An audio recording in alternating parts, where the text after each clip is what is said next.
Until you have had the taste of finishing, you will not respect yourself. Until you follow through, until something is done, come hell or high water, tears and struggles and pain, and you go through it anyway, and you show up and you continue to fight on no matter the circumstances. After a while, something begins to wither inside of you. How do you do that? How do you change your mind away from fear to big, hairy, audacious goals? How do you do this thing where you become what you think about? How do you think about something different? Well, you do what you're doing now. You do it on such a consistent basis that it changes the makeup and the shape of your psyche, your spirit, and your future and your destiny. You need to learn to think, because thinking makes you act effectively in the world. Thinking makes you win the battles you undertake, and those could be battles for good things. If you can think and speak and write, you are absolutely deadly. Nothing can get in your way. Number one thing in the world is not your education. It's your dream. So what you dreaming about, y'all? What you still dreaming about? What is God still showing you in your imagination? What are you so afraid of? Why would you not take that leap and go for it before you mess around and die? Why would you not go and see what God really got for you before you leave this world? Why would you hang on to a job? You living paycheck to paycheck right now. When you retire, they're going to give you 1/3 of what you can't live on. They're going to give you a gold watch and a turkey, and they're going to set you on out to pasture. If I was you, before I leave this world, I'd go see what God really got for me. Just take a chance. Now here's why you should take the chance. Name me one time God has not pulled you through. Just name it. Name the one thing God has never pulled you through. If he ain't pulled you through it, he's currently pulling you through it right now. And the reason I know I'm telling the truth is because you're sitting in here. If God was through with you, he wouldn't wake you up no more. When he wakes you up, it's because he ain't through with you yet. He got something else for you. So why don't you go see what that is? Look, it's mostly black people in here. Why we keep living our lives like we still slaves? Why we got to live our lives like we owe them something? Man, you owe yourself something. Go be free. Go see what God got for you. Oh, Steve, that's easy for you to say. You rich. Hell, did you hear me? I lived in a car for 3 years. On October 8th, I won $50. October 9th, I quit. How big a jump you want to take? You ain't even got to do that. A lot of y'all got savings. You may not have 3 years up, but you only need a little bit. Just jump. Go see what God got for you. Quit sitting here in your life posturing like it's okay. Quit funking the fake. Quit faking the funk. Quit got people thinking you something you ain't, man, when you really know you won't be something else. Some people quit because things are out of control. Nobody quits what you can control. But the moment you get in something where you don't get your way, or you get reprimanded, or you get corrected, or you go through this, or you go through that, or you go through the other, or it's bad conditions or bad circumstances, the first thing the immature mind says is, this is ridiculous, I quit. My self-esteem, even though I was building it up and I lost weight and stuff like that, I'm now around the most uncommon of uncommon people. And I'm like, my God, I'm here. Do I belong here? Do I belong here? So your mind has a good way of taking the path of least resistance. Whenever friction happens, friction causes growth. Whenever friction happens, that's why a lot of us don't have any growth, because when friction happens, we go the opposite direction. So in my mind, when friction happened, my mind said, oh, hey, man, let's get out of here. You're not real. You've lied your whole life. You come from this, you come from this, you can barely read. Those things, so whenever times got hard, my mind said, you're not good enough. Let's go. So my eyes, my mind weren't connecting. So how you combat that is this. I call it the cookie jar. You have to remind yourself. We all have a story. We've all of us have gone through very hard times. But when we're in a hard time, our mind has a way of forgetting what all we've overcome. I have a way of taking 1 second when I want to quit and say, okay, you endured this. So I look at my life and how I came up as the ultimate training ground versus most people look at it as why? Woe is me. God, why? Why? I had to flip this upside down and say, hang on a second. God was training me to be one of the baddest men. That's how, this was my journey. Because those things beat me, but they didn't kill me. You gotta have a permeating attitude that you're gonna win. You gotta have a positive outlook. You gotta be optimistic. You gotta know you're gonna win. You gotta, right now, you gotta say, I'm gonna win. I don't mean just this contest. I don't mean the contest. I mean, I'm gonna win.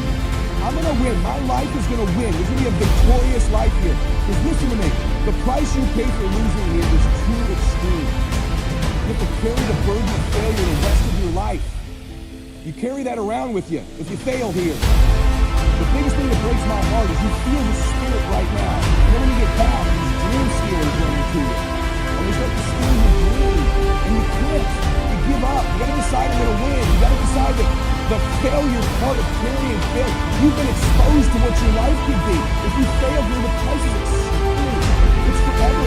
You carry the failure forever. I'm being honest with you. I meet people oftentimes that say, I was in WFG, you really changed my life in this meeting, but.